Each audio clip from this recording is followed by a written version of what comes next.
नमस्ते, मैं पल्लवी हूँ और आप भारत एक नई सोच देख रहे हैं। दिल्ली कोचिंग कांड के बाद अब बड़े-बड़े एक्शन देखने को मिल रहे हैं। दिल्ली में जो कुछ हुआ वो अपने आप में बहुत शर्मनाक है और जिस दिल्ली कोचिंग हादसे के बाद पटना वाले खान सर की बात हो या दृष्टि आईएएस वाले विकास जीवी कीर्ति सर की बात हो, तमाम कोचिंग संस्थानों पर अब तमाम एक्शन लिए जा रहे हैं। विकास जीवी कीर्ति के 2 कोचिंग सेंटरों को बंद करने के आदेश जो है वो दे दिए हैं, ताला लगा दिया गया है। और खान सर की बात की जाए तो खान सर का जो पटना में कोचिंग है, जो तमाम सुर्खियां बटोरता रहता है, उस कोचिंग सेंटर पर भी अब नोटिस चस्पा कर दी गई है। क्या वो बड़े कारण हैं, किन वजहों से पटना वाले खान सर के coaching centre Khan coaching research centre पर जो है वो अब ताला लगाया गया, क्यों नोटिस चस्पा की गई है, ये हम आपको बताते चले। लेकिन उससे पहले ये बता दें कि दिल्ली के राजेंद्र नगर इलाके में 3 बच्चों की जान जाने के बाद से तमाम सरकारों से लेकर तमाम जिम्मेदार लोग अब एक्शन मूड में नजर आ रहे हैं। बारिश का पानी लाइब्रेरी में इकट्ठा होने की वजह से जो घटना हुई थी, जो बारिश के पानी की वजह से जो बच्चे पढ़ाई कर रहे थे, उनके उनके पढ़ाई के समय में ही लाइब्रेरी में जब पानी घुस जाता है, उसके बाद से तमाम सवालों के घेरे में तमाम कोचिंग संस्थान जो है वो सामने आने लगते हैं। दिल्ली के रॉ इंस्टीट्यूट को अब कहीं ना कहीं बैन किया जा रहा है, बंद किया जा रहा है, उस पर ताला भी लगाया जा चुका है। क्यों? क्योंकि जहां पर वो लाइब्रेरी चला रहा था, वो जगह जो है वो स्टोरेज के लिए दी गई थी, वो जगह जो है वो सामान रखने के लिए दी गई थी। वहां पर जो है वो रॉ इंस्टीट्यूट जो है वो लाइब्रेरी चला रहा था। उसके बाद से ही तमाम एक्शन लिए जाने लगे। कई इंस्टीट्यूट और कई कोचिंग संस्थानों पर जा जाकर देखा जाने लगा कि कौन सा इंस्टीट्यूट जो है वो बेसमेंट में जो है वो लाइब्रेरी चला रहा है, ये क्या कर रहा है। उसके बाद जब अलग अलग कोचिंगों पर छापा मारा गया तो 13 कोचिंगों को दिल्ली में बंद किया गया। उसके बाद देश के अलग अलग कोनों में तमाम कोचिंगों पर जा जाकर इस तरीके की छापेमारी की जाने लगी और देखा जाने लगा कि कौन से इंस्टीट्यूट है जो नियम को दरकिनार करके चलाए जा रहे हैं। इसी क्रम में खान सर का कोचिंग सेंटर भी घेरे में आता है और खान सर के कोचिंग सेंटर पर भी जो है वो ताला लगाया जाता है, नोटिस चस्पा की जाती है और बंद करने का आदेश दिया जाता है। तो खान सर के कोचिंग सेंटर में क्या बड़ी कमियां पाई गई, खान सर के कोचिंग सेंटर पर जो है वो बैन क्यों लगाया गया, नोटिस क्यों चस्पा की गई। तो दरअसल जो कोचिंग संस्थान होती हैं उनको चलाने के लिए एक अलग तरीके का रेगुलेशन होता है, एक नियम होता है। तो बिहार कोचिंग रेगुलेशन एक्ट के तहत जो नियमावली बनाई गई थी, जो नियम बनाए गए थे, उन नियमों को खान सर का जो कोचिंग सेंटर है, खान जीएस रिसर्च सेंटर, वो फॉलो नहीं कर रहा था, उन नियमों की धज्जियां उड़ा रहा था, उन नियमों को दरकिनार कर रहा था। इन वजहों से डीएम साहब के आदेश पर एसडीएम साहब ने जो है वो ये निर्देश दिया। उसके बाद जो है वो नोटिस चस्पा की गई। पटना वाले खान सर के कोचिंग सेंटर कौन कौन से नियम फॉलो नहीं कर रहा था, किन वजहों पर जो है वो बैन लगाई गई। उससे पहले मैं आपको बता देती हूँ कि कोचिंग चलाने के लिए कौन कौन से नियम जो है वो फॉलो किए जाने चाहिए। तो सबसे पहला नियम जो है वो बिल्डिंग को लेकर होता है कि बिल्डिंग जो है वो बेहतर हो, बिल्डिंग जो है वो बहुत पुरानी ना हो, उसमें दरारें ना हो, वो अच्छे मटेरियल का बना हो ताकि इस तरीके की कोई घटना हो तो बिल्डिंग पर कोई आंच ना आए, बिल्डिंग बेहतर होनी चाहिए। इस तरीके के नियम होते हैं। उसके अलावा एंट्री और एग्जिट पॉइंट जो है वो अलग अलग होने चाहिए। एंट्री का रास्ता अलग, यानी कि कोचिंग के अंदर जाने का रास्ता अलग और निकलने का रास्ता अलग, ये नियम होता है। तीसरा नियम होता है कि वहां पर फायर ब्रिगेड और फायर के तमाम अग्निशामक यंत्र वगैरह होने चाहिए ताकि अगर आग लगे तो उसे वहीं पर बंद किया जा सके, थामा जा सके। रोकथाम के लिए अग्निशामक यंत्र से लेकर और तमाम चीजें जो है फायर को लेकर वो सारी चीजें जो होनी चाहिए। उसके बाद सीटिंग अरेंजमेंट जो है वो बेहतर होना चाहिए। जो बच्चे आ रहे हैं उनको बैठने की अच्छी व्यवस्था होनी चाहिए और जहां पर कोचिंग चल रही है वहां पर हवा की जो है उचित व्यवस्था होनी चाहिए। खिड़कियां बड़ी बड़ी खुली होनी चाहिए कि ऑक्सीजन आ पार होता रहे, ऑक्सीजन आने और जाने का रास्ता जो है वो बेहतर हो।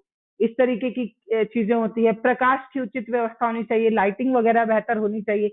तो तमाम ऐसी चीजें होती है जैसे वेंटिलेशन से लेकर बैठने की उचित उचित अरेंजमेंट से लेकर सब कुछ चीजें जो है वो देखी जाती हैं और ये कोचिंग रेगुलेशन एक्ट के तहत ये सारी चीजें होती हैं। और दिल्ली कोचिंग कांड के बाद तमाम कोचिंग सेंटरों पर इसीलिए गाज गिरी है। अगर विकास जीवी कीर्ति सर की बात की जाए तो उनकी कोचिंग सेंटर जो है वो बेसमेंट में चलाई जा रही थी, यानी कि रोड से नीचे जो पार्किंग एरिया के लिए जो चीजें बनी होती हैं, बेसमेंट जो बना होता है, वहां पर उनका कोचिंग सेंटर चलाया जा रहा था, जिसकी वजह से विकास जीवी कीर्ति सर के कोचिंग पर ताला लगा था। आप समझ रहे हैं कि मतलब दिल्ली वाला जो रॉ इंस्टीट्यूट था उसमें बेसमेंट में ही लाइब्रेरी चल रही थी और बेसमेंट में पानी घुस गया, नाली का गंदा पानी घुसा जिसकी वजह से बच्चे जो है वो देख नहीं पा रहे थे, गंदा पानी था।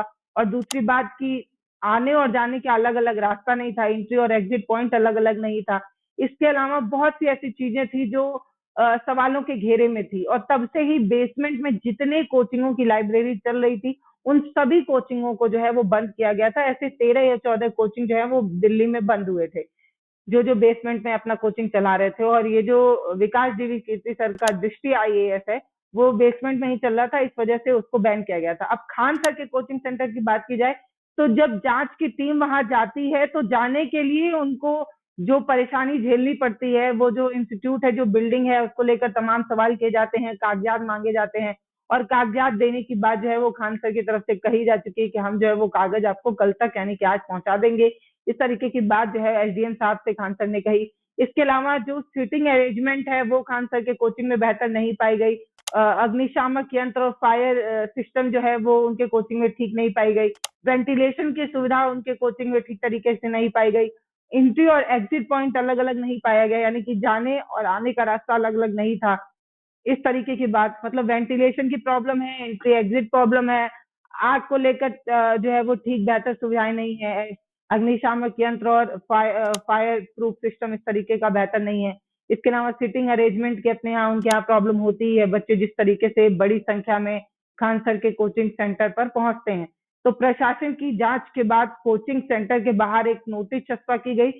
कोचिंग को बंद करने की बात उस नोटिस पर लिखी हुई थी।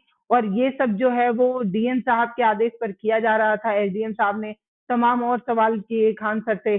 खान सर के कोचिंग को लेकर जितने भी सवाल पूछे गए उसका जवाब खान सर ने कुछ का सवाल दिया, और कुछ जो कागज उनसे मांगे गए उसे प्रोवाइड कराने की बात खान सर ने कही।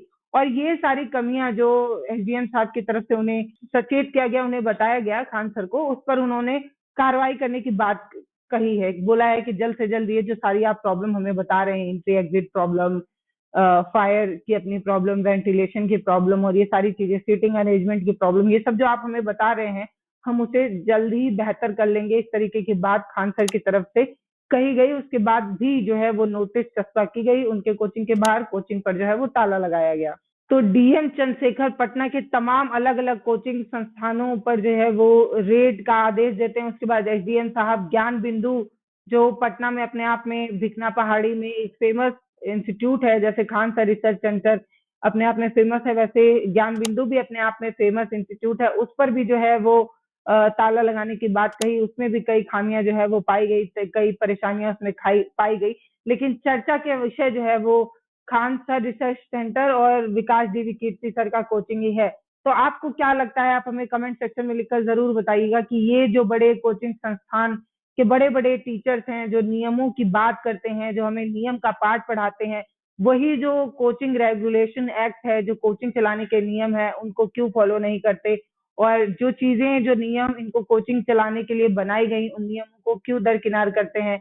और ये सारे सवाल का जवाब हमें कमेंट सेक्शन में लिखकर बता सकते हैं। और आपको क्या लगता है कि खान सर का कोचिंग कब फिर से चल सकता है, कब उसे फिर से चलाया जा सकता है।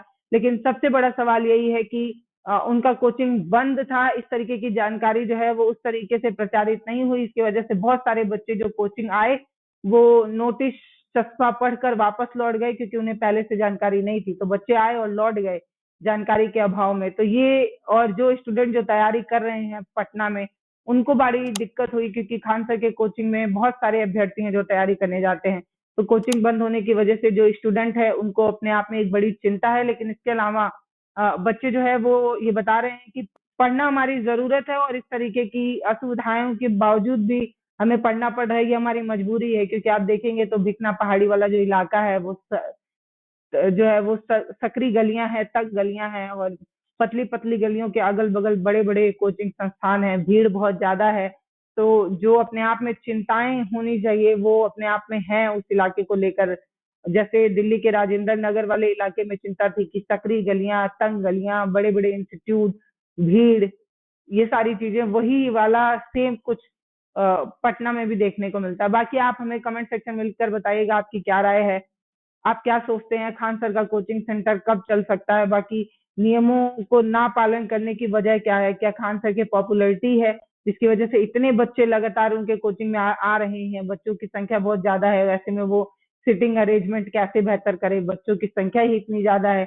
और एंट्री और एग्जिट पॉइंट को खान खान सर के कोचिंग में जो बड़ी कमी बताई गई, वो अपने आप में सवालों के घेरे में आ सकता है, लेकिन एंट्री और एग्जिट पॉइंट को छोड़कर अगर सिटिंग अरेंजमेंट की बात की जाए तो वो बेहतर की ही नहीं जा सकती, क्योंकि लाखों बच्चे जो आ रहे हैं, हजारों बच्चे जो उनके कोचिंग में आ रहे हैं।